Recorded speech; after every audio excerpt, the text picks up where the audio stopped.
Welcome into Northside Territory, Foul Territory Network's Cubs podcast. I'm Sahadev Sharma with my partner Patrick Mooney. We are your Cubs beat writers over at The Athletic.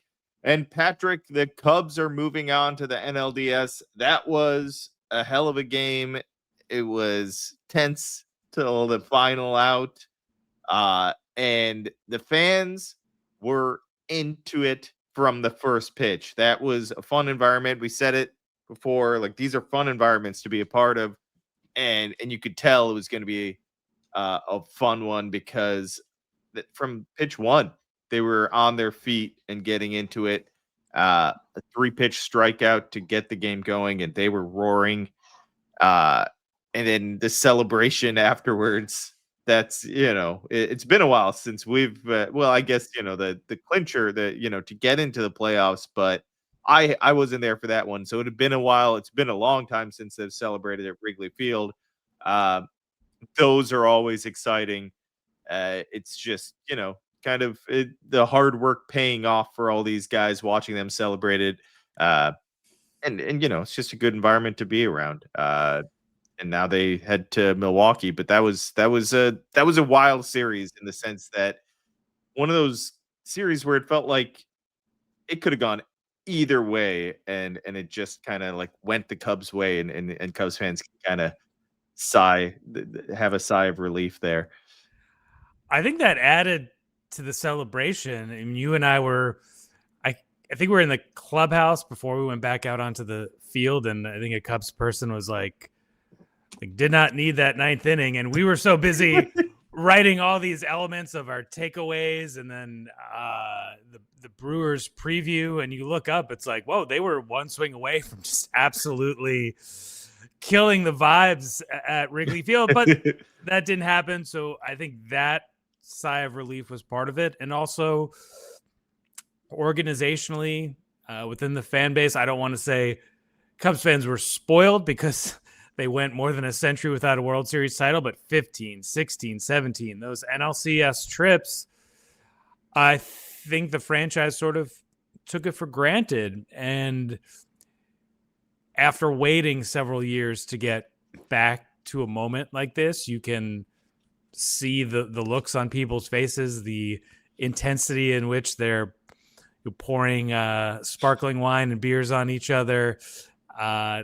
That moment meant a lot to a lot of people in that locker room and the 40,000 fans in the stands. And I think you can interpret that clinching game in that context as well, of just there was a lot of nervous energy throughout the week.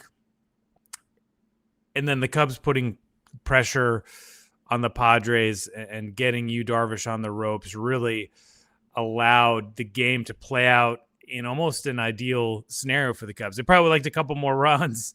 The ninth inning, they didn't need that. But overall, it's kind of how you script it. Yeah, I mean, they pitched so well. They play brilliant defense.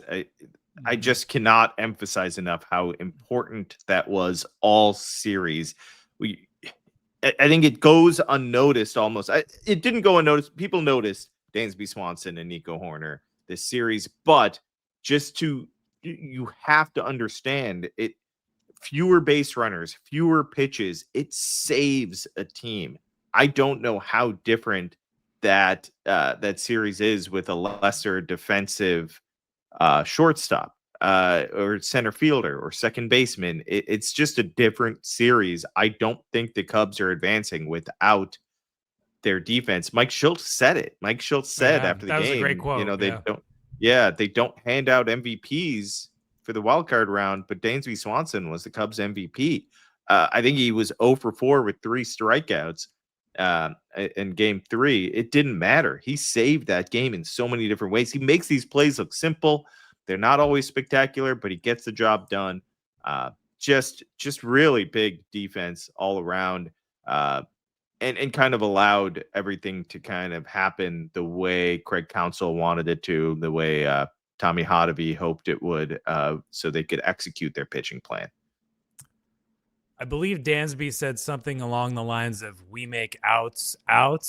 And sometimes it is, the eye-catching play of the over-the-shoulder catch in shallow center field, and sometimes it is just what you're saying, those sort of in-between hops, you hit to one side or the other, and Dansby just smoothly collects it, throws right on the money to first base. That's an out. Or it's the double plays that get turned. Like, all of that is a cumulative effect. And you're right. I wrote it in the preview, and I'm guilty of this. Like, you just kind of take it for granted. Like, the ball's hit to short, you just start writing like 6-3 or 6-4-3. Like, it's not, but those are not always automatic. And in the playoffs, when the margins are so small, when it's these compressed series, you have to convert, and the Cubs did over and over again.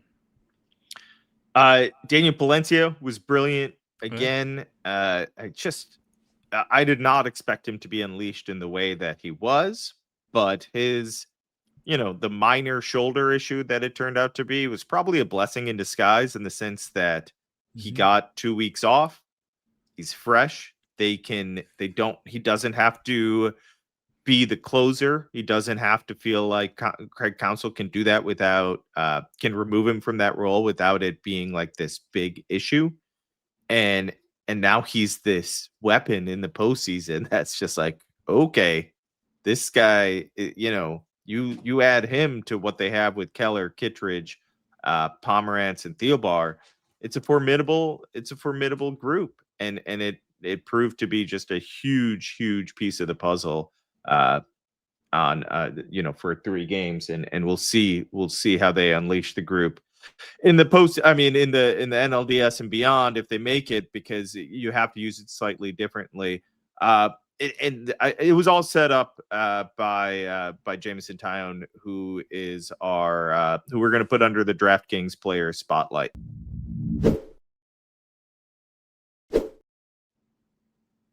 All right, Patrick. Jameson Taillon, not going to be the guy that gets all the headlines, not someone that he does on the Athletic today. Yeah, he doesn't. He he's not the ace of the staff. He's a little unheralded, and he even knows it, and he's fine with it. He's a team leader. It was just like 4 innings of arguably some of the best stuff he's had, and he said it after that strikeout. He's never heard a ballpark that loud before, and it was fun to watch him. His changeup is new for this season. Kick change, it was nasty. His sweeper struggled at the beginning of the season. It was back. Jameson Taillon is just a huge piece of this puzzle, and he set everything up to work on Thursday evening, whatever it was. Very symbolic of how this team was built and how it forged an identity of Jameson Taillon's a free agent. The Cubs are in this in-between stage. I remember the Cubs signing him, and people from other organizations at that winter meetings, to use, the scouting parlance, is like, this guy's 80 makeup, or, this guy's a 10, just in terms of how he conducts himself, how he helps out other pitchers, how he maintains a sense of calm and professionalism. We've seen that. It's not always glamorous, but for the people in that room, it is very much appreciated. So I think having a moment like that was sort of fitting for Taillon, who remembered coming up with the Padres at a time when the Cubs were the team in Major League Baseball. Thinking back to kind of 15, 16, 17. I mean, Taillon remembered seeing what Wrigley was like. I mean, he talked to Anthony Rizzo before signing with the Cubs. They were teammates in New York. And yeah, when you readjust your expectations for the playoffs to have your starter do that, it's amazing. And you saw how rattled the Padres were yesterday. I mean, Yu Darvish, we talked about him on the prior episode. Just a fantastic career. One of the most interesting people we've covered, but he just hasn't had it recently. And his postseason track record, for a lot of reasons, is a little spotty there. And you could just tell the Padres were all of a sudden out of their element, whereas the Cubs were just very, very orderly and had it play out, exactly as they mapped it out. Yeah, they didn't have the Padres didn't have the same bullpen they had on Wednesday. Yeah. They just No. couldn't. They couldn't do it the same way. Darvish didn't go deep enough. Darvish didn't pitch well enough. And great career, Hall of Fame, borderline Hall of Fame career probably. And I, a ton of respect for the guy, but he didn't. Like, I just had a feeling the Cubs could get to him. The Cubs probably should have put a lot more runs on the board.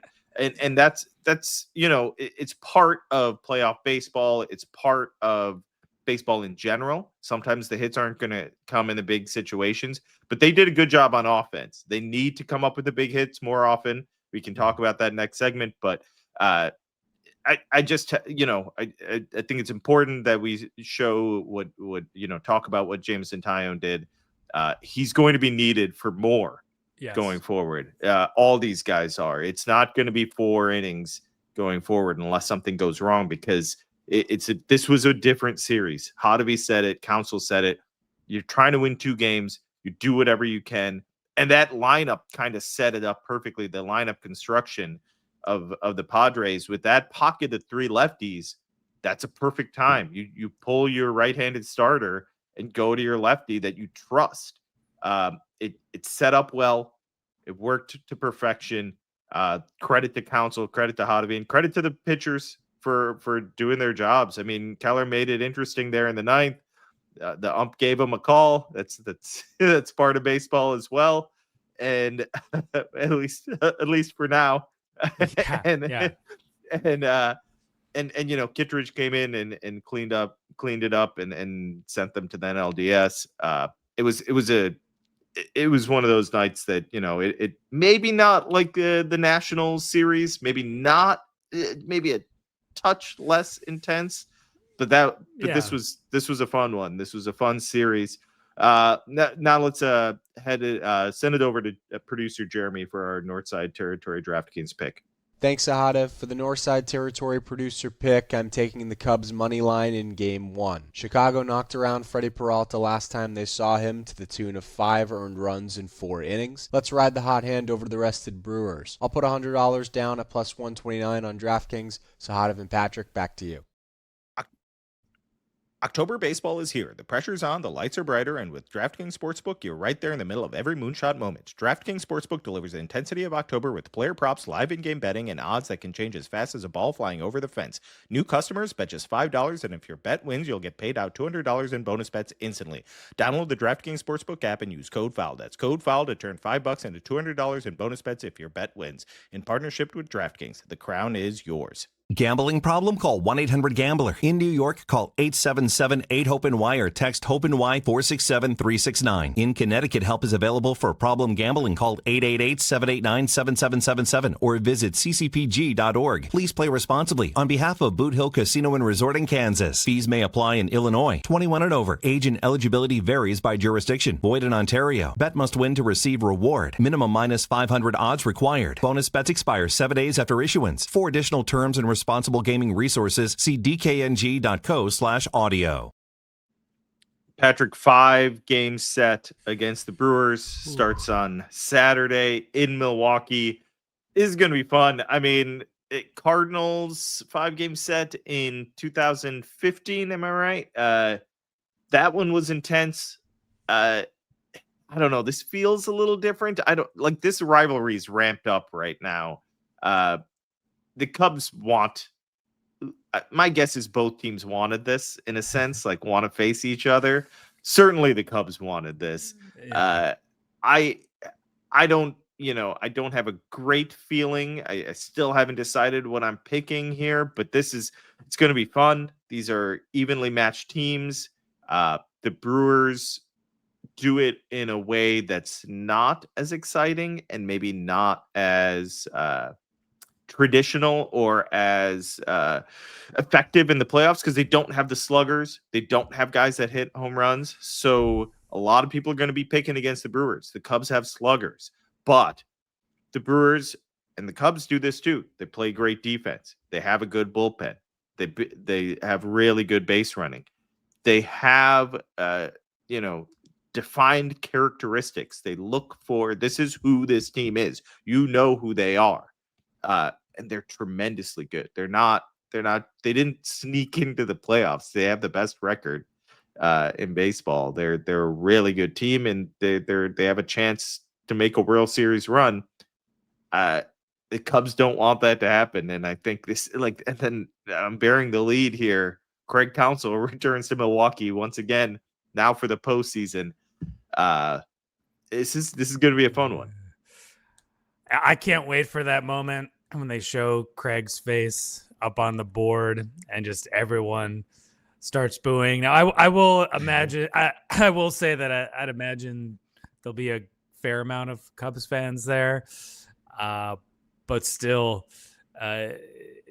it'll be deafening just to hear the reaction, and it's always funny to watch Counsell's reactions to this. I think part of him gets a kick out of it. I think that's how he's sort of coped with this. Him and his family, very Midwestern. Kind of, it is ironic that someone who grew up a couple miles from this stadium and whose dad worked for the Brewers and who gave a lot of himself to build that small market team into something a lot more is, vilified. Where he still lives, I mean, just all of it is going to be great theater. That Cubs-Cardinals series, I felt more like kind of historic of just kind of how the Cardinals had really just, dominated and set a standard for a while. This is just, I think, a lot more personal and kind of in your face. I'm with you. I don't think that it'll be easy, but I mean, there's no reason for the Cubs to be like intimidated at all about this. And I also think, one of the things to watch will be here of the Cubs survived a really tough series against the Padres. They faced some great pitchers and they advanced, and the Brewers have been sitting at home for a while now. They will go almost a full week in between games. And even those games they were playing at the end of September were sort of meaningless. I believe they clinched the division on September 21st. So you're talking about that juice, that edge that you need every single day as a major league player. It's hard to just flip that on and off. And, we'll see if that plays a factor. I think you've seen in previous postseasons, the teams that get bounced early. I think I want to say the Braves a couple of years ago, maybe even the Phillies last year, of like the Phillies, when they made that World Series run, wasn't it kind of like, all right, they were in elimination mode like right away and they carried it. We'll see rest versus rust, how that plays out. It's really hard to really measure that in any way and understand that, because it's not some number, and you just don't know how it's going to impact them until you see the games unfold.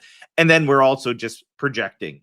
I don't know. Did the other team just pitch really well, or were those hitters cold? I would say this: the Cubs bats were a little rusty entering that series against the Padres. That I think that had to do with the Padres. Like I said this yesterday, or whenever we recorded last, I said this. I thought those first two matchups with the starters were just bad for the Cubs. Nasty pitchers with the stuff that they have, and the like up in the zone, breaking balls. They just really hard. I mean, you can scratch a few across. You miss like they did. They got enough in game one, but Peralta's the only one that is like intimidating like that. I don't want to discount these pitchers. I'm not saying that the Cubs are going to tee off on them, but that's the only guy where it's like, oh, this guy is nasty stuff. This guy is, a Cy Young caliber pitcher. You could say the same about the Cubs, though. You could say the same thing about the Cubs.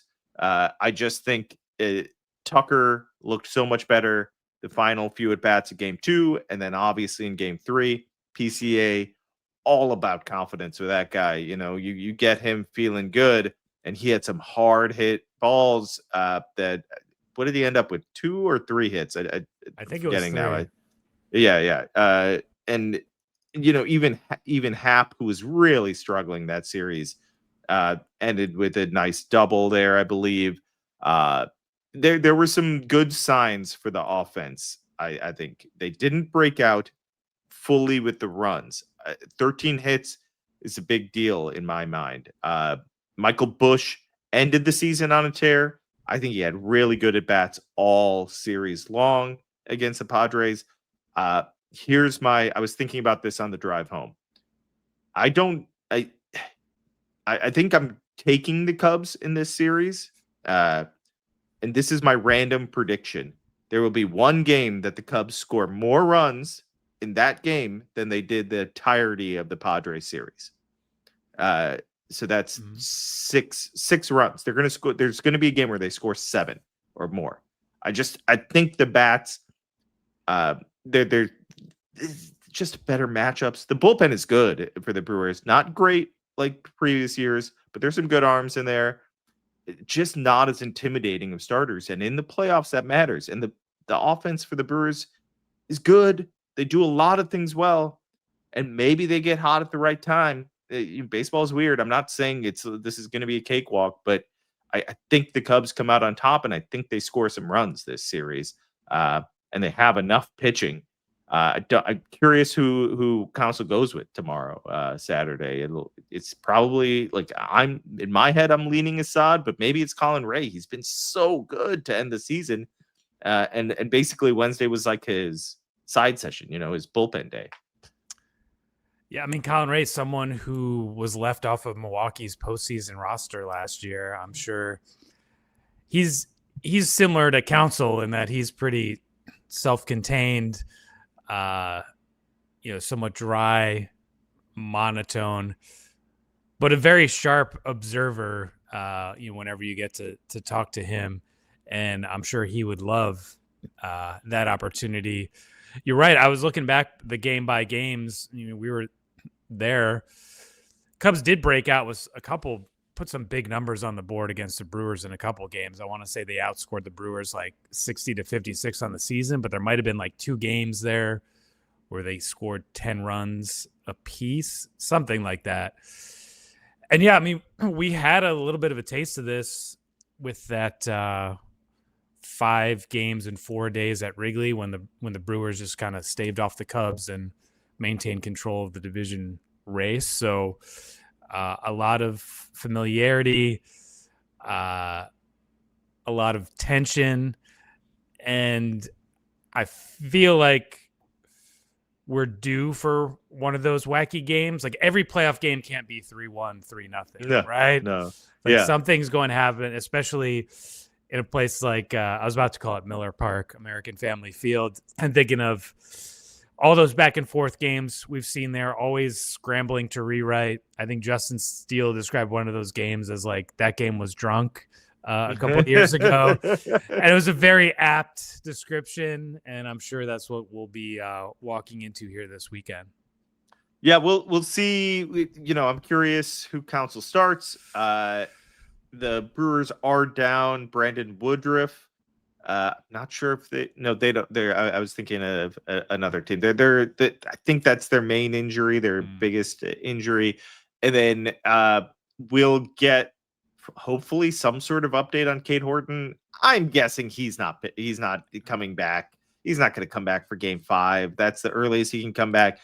The best case scenario, and we'll spend more time on this the more information we get. The best case scenario in my mind is he comes back for the NLCS if the Cubs get that far. So we can think about that later. But it's something we need to get more information on, and we'll update you guys as soon as we have that information. I'm looking forward to this series. This type of stuff is fun. The Cardinals series in 15 was fun. This is going to be intense. There's no doubt that Brewers fans are going to be into it. I think there's going to be a decent amount of Cubs fans. I got a lot of texts from friends last night, already tickets purchased. That's pretty cool. And Wrigley will be rocking on Wednesday. Is that right? Wednesday. I think it's going to be a lot of fun. I'm excited to cover it. Excited to bring you all more information and more podcasts here. We'll have at least a couple more as far as this season goes, as far as talking about games, and hopefully a lot more, because it's been a fun run, and this team has been fun to cover. I've enjoyed it. So we'll see how far they can take it. And this, like, there's nothing better than rivals in the postseason. You know, we just saw Yankees, Red Sox. I think Cubs-Brewers is gotten, in my mind, watching the games, maybe it's just as simple as they're two good teams. It's overtaking Cubs Cardinals, but you know, history wise, obviously it's not there, but it just feels like with the Counsell stuff and you know, these teams 1-2 in the division, it's pretty intense, and there's no love lost there. It's a fun matchup. So we'll see what happens. Patrick will be back at it. I don't know what our recording schedule will be like, but we'll be What back day at is it soon today? enough. I don't even know what day it Yeah. is. Just, you know, you're in that postseason mode. I'm looking at my house right now, and it's a disaster because I've barely been here. So maybe I'll clean up a little before heading to Milwaukee. But we'll worry about that in the off season. All right, everyone. Thanks so much for listening. This is Northside Territory. Make sure to rate, review, subscribe. Subscribe to the YouTube channel and subscribe to The Athletic, where Patrick and I are on top of all things Cubs. Andy McCullough will be covering the Brewers for us, so make sure you check out his work. John Greenberg with great stuff as well. Thanks, everyone. Take care.